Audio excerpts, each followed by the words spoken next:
And now the news. With polls reading towards a Republican majority in November's U.S. Senate elections, Democratic strategists are countering, saying that 2010 is not 1994, referring to the last Republican majority. Said Ace of Base, "Ja, we know." In Georgia, Bishop Eddie Long and his two business partners have defaulted on a $2 million loan and are facing lawsuits. Said Long, "I'm a little short." Rewind!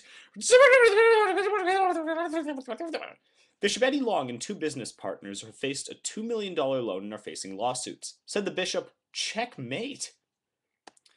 With just weeks away from the mayoral race, signs were posted early Tuesday morning on University Avenue saying that candidate Rob Ford is a wife-beater. When questioned, Ford laughed off the signs, calling them completely false, and that he hasn't fit into a wife-beater in decades.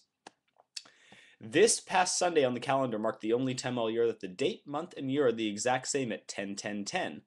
Ironically enough, those three numbers were also the dress sizes of my last 3 dates. I guess what I'm saying is, baby got snack. This week, rapper T.I. talked a man off of jumping off a roof and then went back to jail. Here with much less inspiration than that, the second greatest rapper alive, DJ FLUB. It's pronounced FLUB. Why FLUB? I want to represent for all the haters in rap these days. The real sellouts. That, and I don't really have the drive to finish a track. I see. Well, why don't you provide us with a sample of your flow? Legit! 1, 2, DJ FLUB. Ever since rap turned on a dime, I've had trouble beatboxing without writing my rhymes. All about hip-hop in the 416, but representing ain't easy, and haters eating toilet Twix. You can call me a throwback. I slow down my flow. But then I come back to throw your ass on the floor. Hanging out at the subway, gonna lay down some tracks, because I'm gonna be the honey mustard to your chicken teriyaks. Mean streets of our hill, that's the home of the strip mall. We'd call ourselves ballin' if we hadn't lost our ball. Beow. FLUB, you're so tough. Rhyming flow with floor. So when you're not laying down hater material, what else do you do? Well, I'm a triple major in political thought. Well, what are the other two? I don't know, math? But I'm true to the hip-hop. Y'all call me rap's prophet, but I can't keep rhyming if I don't get no profit. Rhyming profit with profit. Wow. DJ FLUB, everyone. This week, Alec Baldwin was repeatedly hit with candy at the Hamptons Film Festival for talking on a cell phone throughout the entire movie, annoying his audience. This marks the first time Baldwin has annoyed his audiences since his last film. And now, 2 Seconds with Duffy. And now an ad. Talk Toronto is brought to you by the Mini-Spork. The Mini-Spork, your perfect Halloween gift for your candy-hating midget dentist. Keith Richards has admitted in his new book to putting a pistol to his friend's head, though in Keith's defense, at the time he was really...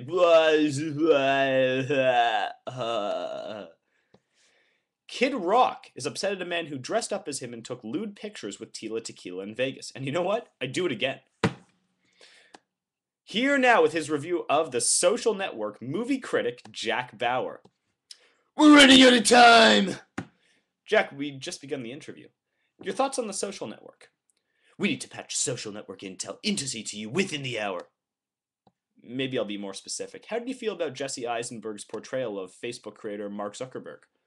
He breaks up with his girlfriend, he steals the site from his classmates, then Winklevoss is like, "Where's Zuckerberg?"